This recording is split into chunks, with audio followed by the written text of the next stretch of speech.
Frères et sœurs, bonjour. J'espère que vous allez très bien.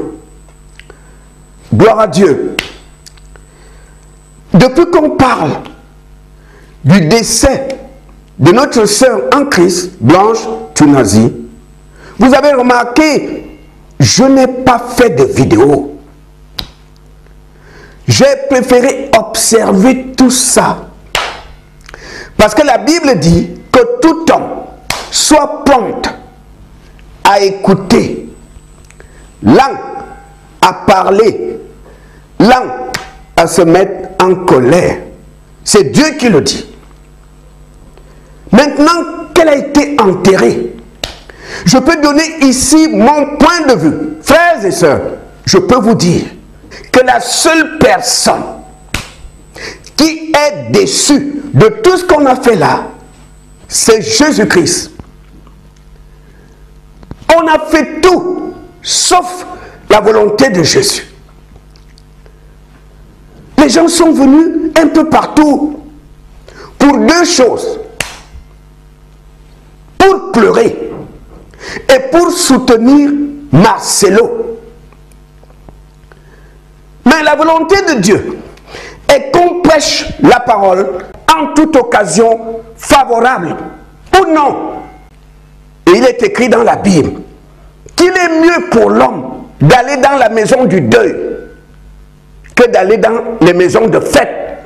Parce que quand tu es dans la maison du deuil, quand tu vois le cercueil te parle. Le cercueil te dit que toi aussi, je t'attends. Toi aussi, tu seras dans un cercueil. Il y avait des gens qui étaient là, qui sont venus pour le deuil. Des personnes que vous n'avez pas l'habitude de voir dans vos églises. Et c'était l'occasion en or pour qu'on leur prêche l'évangile. Mais nous, on n'est pas venus pour le salut des âmes, qui est important aux yeux de Dieu. On est venu pour pleurer et pour soutenir Marcelo. Qu'est-ce que le Seigneur est déçu? Souvenez-vous de ce jeune homme qui voulait juste assister à l'enterrement de son père. Jésus lui a dit, viens, suis-moi, laisse les morts enterrer leurs morts. L'enterrement n'est pas important pour le Seigneur. Ce qui est important pour Dieu, c'est le salut des âmes. J'ai été choqué hier. Il fallait voir le corbillard et toute la file de voitures qui était derrière pour aller au cimetière. On entendait des pleurs. Or, on accompagne un enfant de Dieu avec des chants de louange. Parce que pour nous qui sommes dans le Seigneur, on ne voit plus la mort comme les païens. On dirait un enterrement des païens. L'organisation, ça ne donnait même pas envie d'assister. Il n'y avait que des larmes. Il n'y avait que des paroles pour consoler. Personne n'a pensé au salut des âmes. Je serais parti, j'allais dire à Marcelo, frère, s'il te plaît, je vais prêcher l'évangile. Parce que c'est ça qui est important aux yeux de Dieu. On a passé des heures à pleurer. On a passé des heures à faire ceci, cela. Mais combien d'âmes? Il y a des gens qui sont venus, qui ne connaissent pas Jésus, qui ne mettent pas pied dans nos églises. C'était l'occasion de les atteindre. Frères et sœurs, quelle occasion en a? Cette affaire de Marcelo et Blanche est un enseignement puissant pour nous les enfants de Dieu. La Bible dit, là où est ton trésor, est ton cœur. J'ai pitié de toi. Si ton trésor, c'est ton mari, si ton trésor, c'est ton enfant, si ton trésor, c'est ta femme, si ton trésor, c'est ton boulot, c'est là où le diable va frapper. Mais si c'est Jésus, ton trésor, tu passeras des jours heureux sur terre. Parce que le diable peut frapper ta femme. Il peut frapper ton mari. Il peut frapper ton boulot, ton entreprise. Il peut frapper ton enfant chéri, il peut frapper ton père, ta mère. Tu peux perdre ces gens, mais le diable ne peut pas frapper Jésus-Christ. Si c'est Jésus, ton trésor, mon frère, ma soeur, tu es un homme heureux. Mais si c'est ta femme, si c'est ton mari, si c'est les choses de ce monde, j'ai pitié de toi. Lorsqu'on regarde l'organisation du début jusqu'à l'enterrement, on n'était pas loin de l'idolâtrie. On n'était pas loin de l'idolâtrie. J'étais choqué. On n'a pas prêché l'évangile. On n'était pas loin de l'idolâtrie. C'est pas possible. Vous vous rendez compte, la sœur est partie au royaume de Dieu. Elle a été accueillie là-bas avec des chants, des louanges, des danses. Au ciel, on a crié gloire à Dieu. Pendant ce temps, nous, sur terre, on est là pour pleurer. Blanche est partie, on pleure. Blanche est partie. Blanche est partie dans la maison de son père. C'est pas la fin du monde. On vit pour Christ. On ne vit pas pour son enfant. On ne vit pas pour sa femme. On ne vit pas pour son mari. On ne vit pas pour son boulot. On ne vit pas pour ses parents. On est sur terre pour Christ. Le reste, tu peux le perdre. C'est ça la vérité. On est tellement attaché aux choses de la chair. Mon mari, mon mari, mon mari, mon mari. On perd l'appétit. On ne dort plus. Mon mari, après, c'est ma femme, ma femme, ma femme. Frères et sœurs, réveillons-nous. On vit pour Christ. On ne vit pas pour sa femme.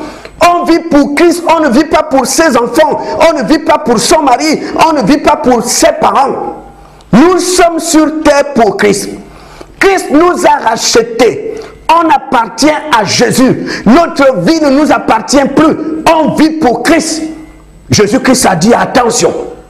Si quelqu'un aime sa femme plus que moi, ça ne peut pas aller. Si tu aimes ton mari, tes enfants plus que moi, attention. On n'était pas loin de l'idolâtrie. J'étais choqué. J'aimais ma femme.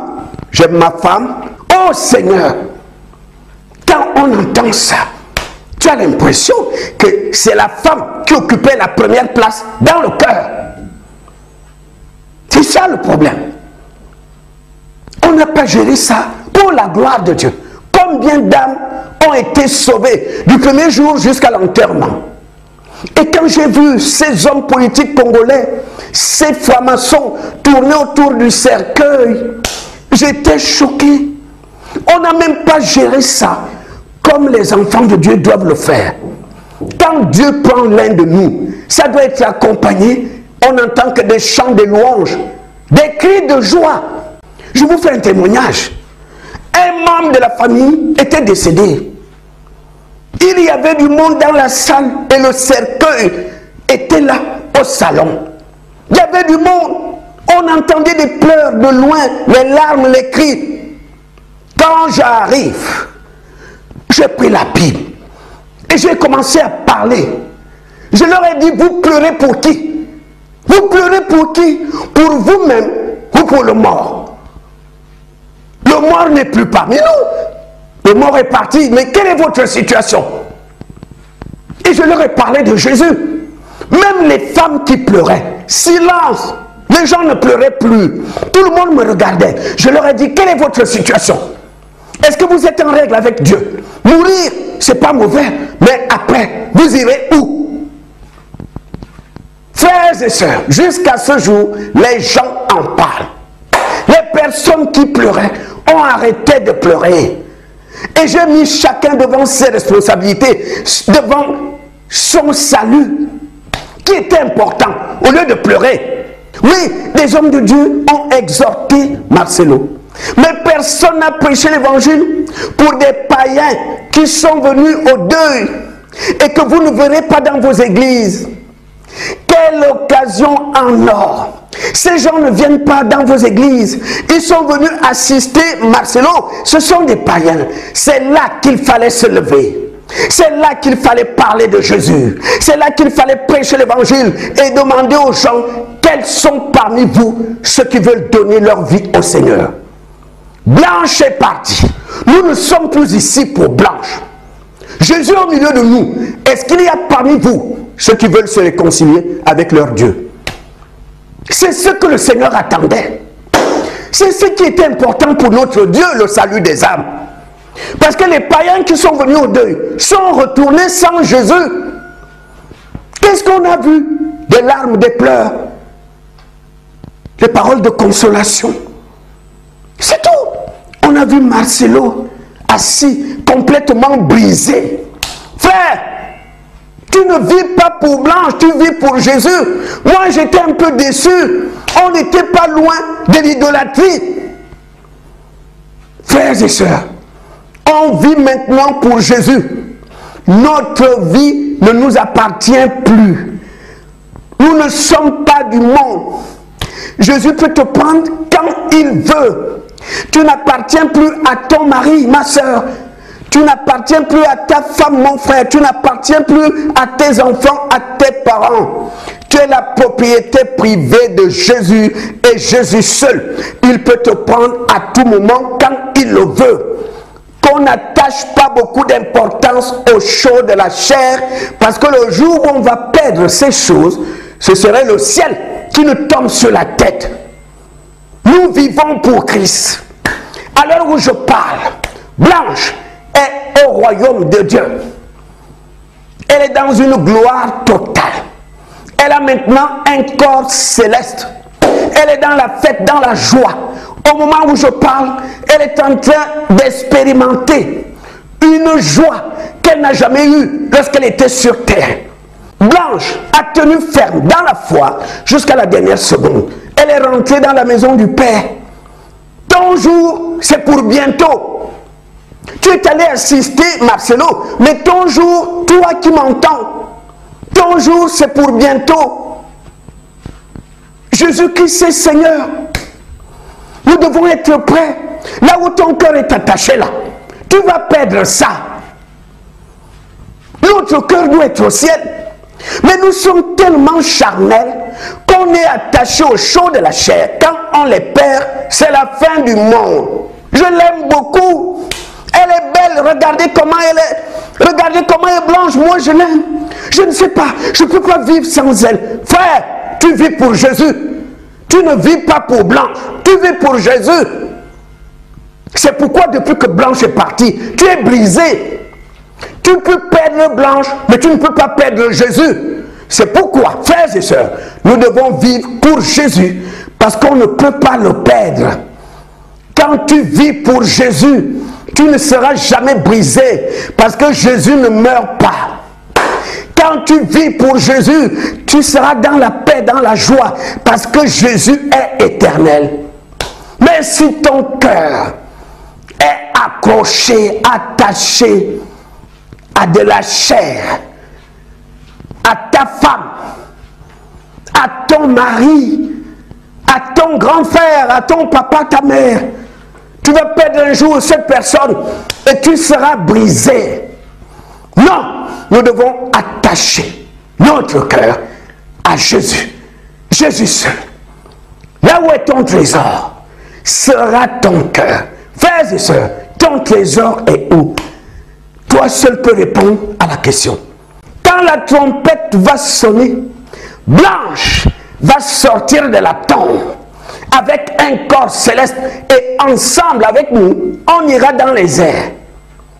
On ira dans les airs. Bien-aimés, soyez prêts. Jésus-Christ vient bientôt. Il faut qu'on s'attache au Seigneur, parce que dans ces temps de la fin, le diable va frapper là où il sait qu'il peut t'avoir. Il va toucher là où tu ne t'attendais pas, pour te faire mal, pour que tu abandonnes Jésus. C'est ça le but recherché par l'ennemi. Enfants de Dieu, je parle des vrais enfants de Dieu, qui vivent pour Christ, pas pour eux-mêmes. Tenez ferme, Jésus est avec nous. Que Dieu vous bénisse.